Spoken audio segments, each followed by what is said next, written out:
All right, we're live. It's just me so far, but technology tried to stop me from being with you today. I tried to do this from my iPad because the camera's better, and for some reason, it wouldn't do it. I gotta believe it's Apple's fault because I wasn't using an iPhone. It'll let people use an iPhone as a camera, webcam, for their computers, and it won't let me use an iPad. You know what I call that? I call it a scam. But that's not what we're here to talk about. We're here to talk about making music that makes people happy. So when you get here, hey Liz, I have someone on my stream. That makes me so happy. All right. Well, if any of the viewers, like Liz, have any questions, put them in the comments and we'll talk about it. Otherwise, I'm going to run through my practice thing. This is what I do when I want to practice like scales. So I start with a 2-octave major scale, and then I do scale studies around it. So I'm going to do what I call a movable F scale. That's because if you did it in first position, it would be an F. So I just move that up to wherever. Doesn't matter what key we're in because it's all the same. So it's 2, 4, 1, 2, 4, 1, 3, 4, 1, 3, 4, 2, 4, 1, 2. And between scale studies, I'm always doing the arpeggio. The way that arpeggio works is it's 2, 1, and then an E shape starting on like the 4.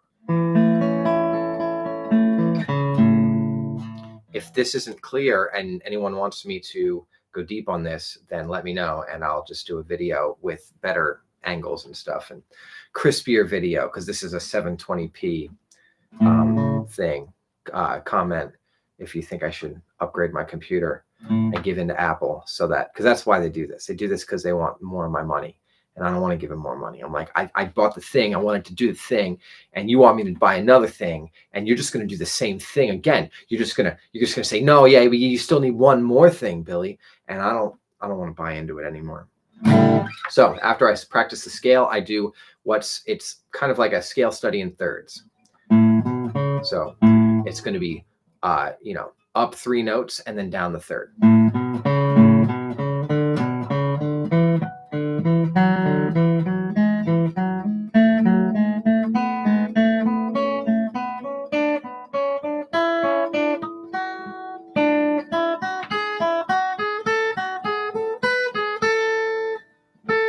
And then go on the way down, you're going down 3 notes and then up the third.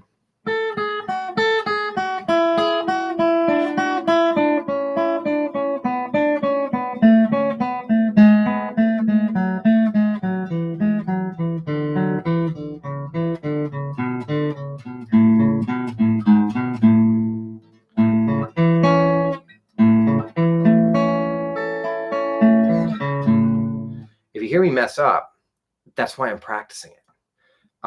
But I do like to do that arpeggio in between each scale study. So the next one, so we did up 3 notes and down a third. Now we're going to go up a third and down 3 notes.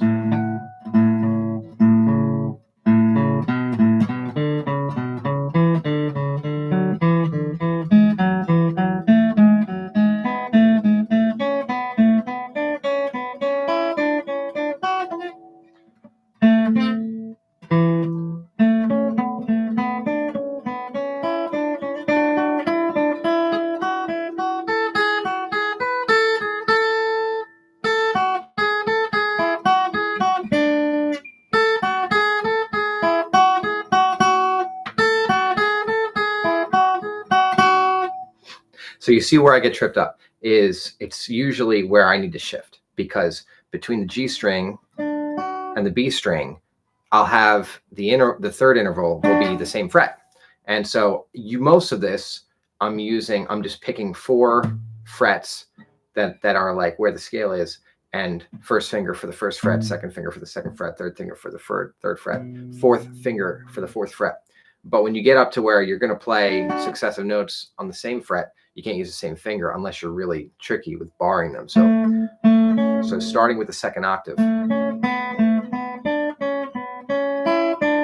Now I'll shift up. Instead of trying to have my pinky do the fourth fret there and then bar it, shift, I'll shift my third finger to the fourth fret that I'm working with.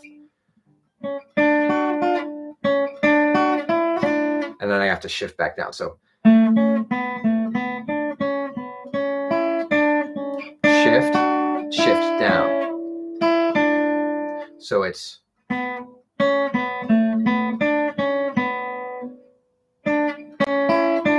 shift and then shift back down.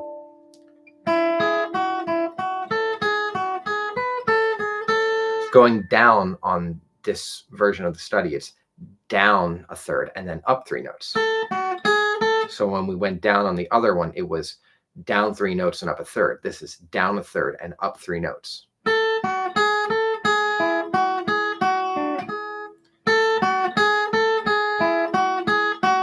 See how I reach the third finger there on the fourth fret?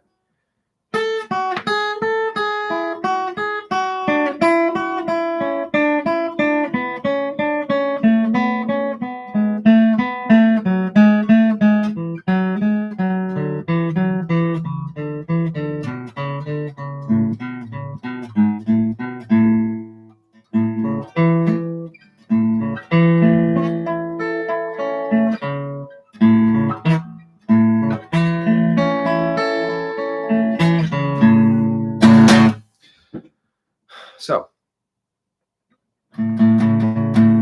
after that, it's just a scale in thirds. So it's just thirds all the way up and down.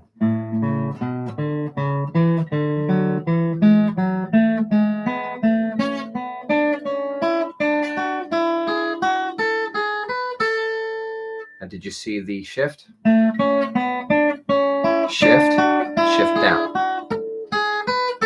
And then down is just thirds.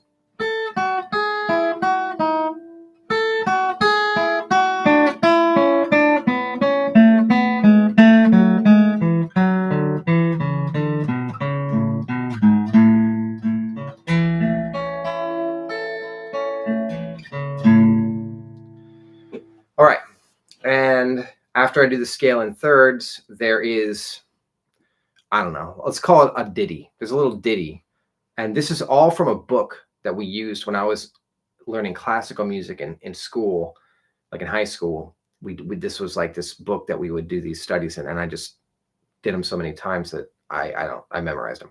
So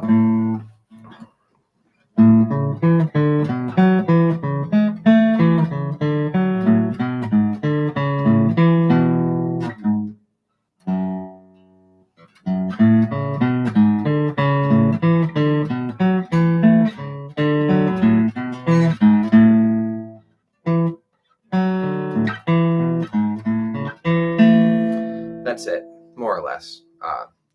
And then on the octave up,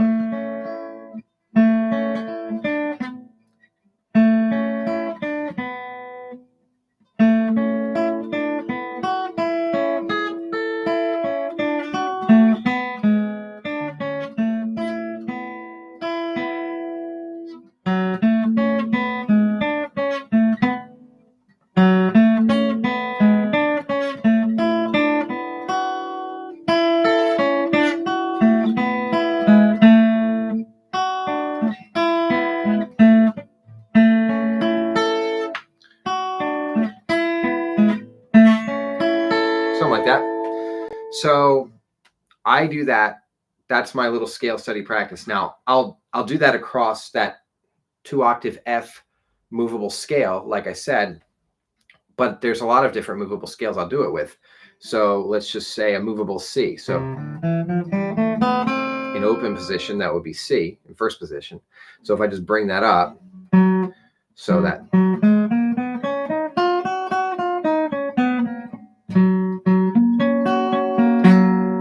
and then the scale in third, or the the third study. So up 3 notes and down a third.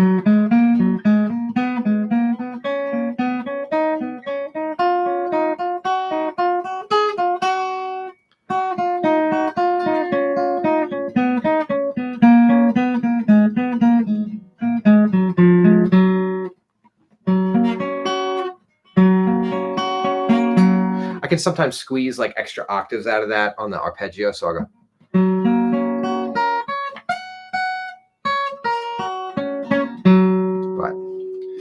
But next is up a third and down 3 notes.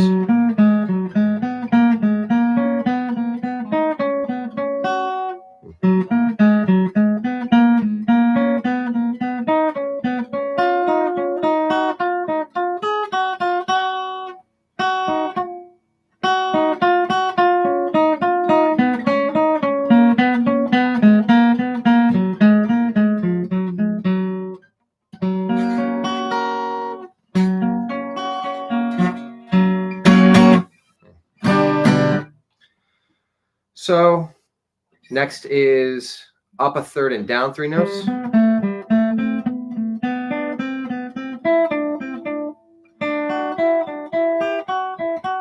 I do that one already? No, you get the idea. So that's what I do. That's my scale study thing. And I kind of got it down on the different movable scales. So what I'm doing to go to the next step is I'm mixing them. So if I take it, what would be a G shape?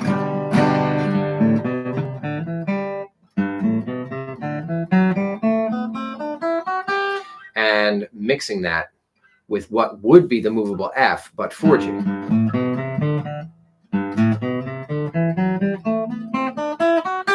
So bringing that up, the movable G, let's just put it there. So it's going to be a B. When I'm doing this, I'm not thinking about what notes I'm playing. It's all just relative to the movable scale, for better or worse. I'm not saying that that's good.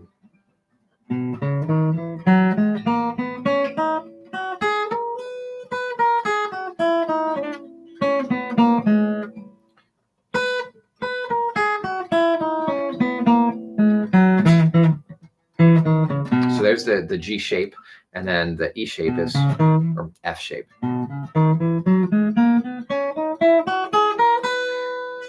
But what I'll do is I'll practice shifting from one to the other, and I'll practice the shift on each string. So first, I'm going to practice the shift on the A string. So.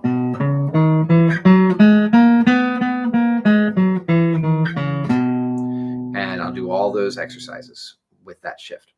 And then I'll do the shift on the D string.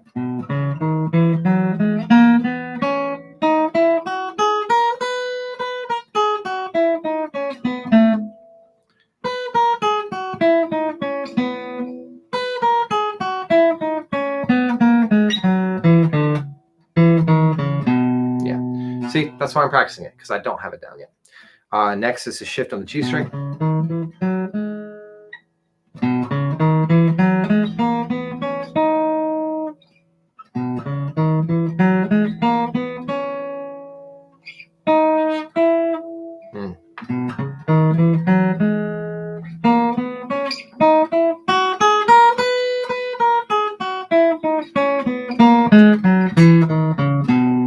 And like I said, with each of those shifts, I'm going through the whole routine, but I'll spare you that for now. So we've been live for 14 minutes, and bless your heart, Liz, for joining me. And I hope you learned something. And I guess this can stay up here as a little tutorial video, but we did it. We did the first live. We did it, guys. Awesome. Yeah. High five. I don't know how to turn it off now. It's embarrassing. Yeah. Oh, well. Not that embarrassing.